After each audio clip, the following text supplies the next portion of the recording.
LiberalViewer presents.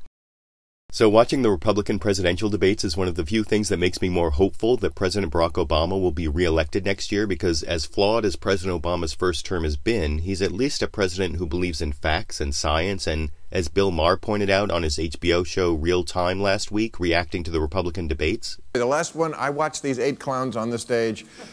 At the end of it, I wanted to raise my hand and say, I don't believe in evolution. But as unevolved as some of the ideas have been from the candidates on the stage at these Republican debates, it's Republican audience members who really exhibited the unevolved behavior, as Bill Maher went on to point out later in his monologue here. Are you watching these debates? I mean, yes, the politicians are bad, but the people who egg them on, they're these crowds cheering for executions, cheering for letting people without health insurance die.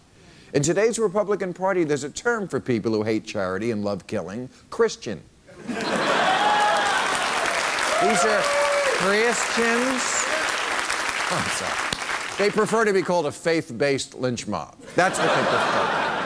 Now, I'll get to the hypocrisy of the Christian lynch mob at the end of the video, but first, for those who missed the audience reactions Bill Maher was talking about, the first one came during a question to Texas Governor Rick Perry at the MSNBC debate that you can see in this clip. Governor Perry, a question about Texas. Your state has executed 234 death row inmates, more than any other governor in modern times.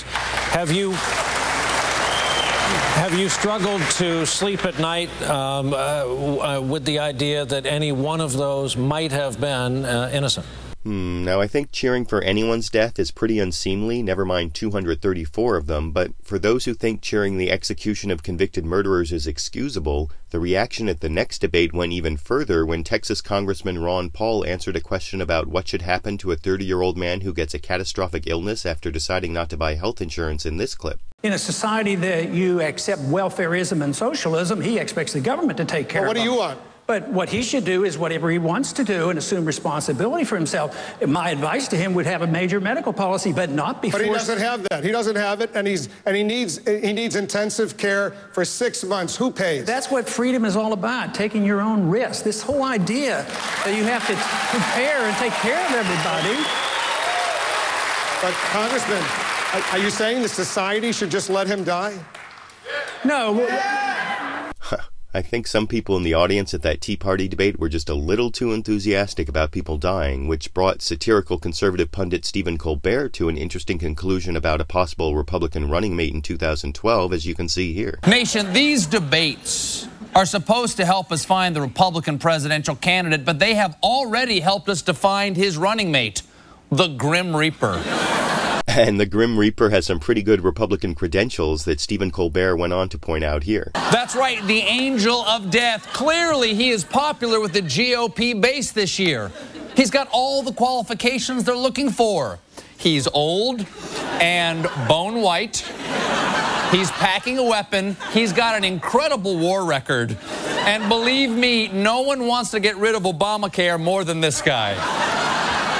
Plus, he is a close second to Rick Perry in executions. And Rick Perry's rivaling the Grim Reaper on number of executions shows the fundamental hypocrisy of two major Republican constituencies Rick Perry supposedly represents: the conservative Christians and the small government Tea Party libertarians. First, the Christians, who should be more circumspect about the death penalty given that their religion is named after someone executed as capital punishment, but also the Tea Party libertarians, because giving the government the power to take away a person's life is the exact opposite of the small government they say they want. At least that's what I think, but I want to know what you think. Is supporting the death penalty hypocritical for conservative Christians and small government Tea Party libertarians? And on the bigger question about the clips from both Republican debates, will the enthusiasm of Republican candidates and audiences for pro-death policies move the Republican Party out of the American mainstream for the 2012 elections? YouTube, you decide.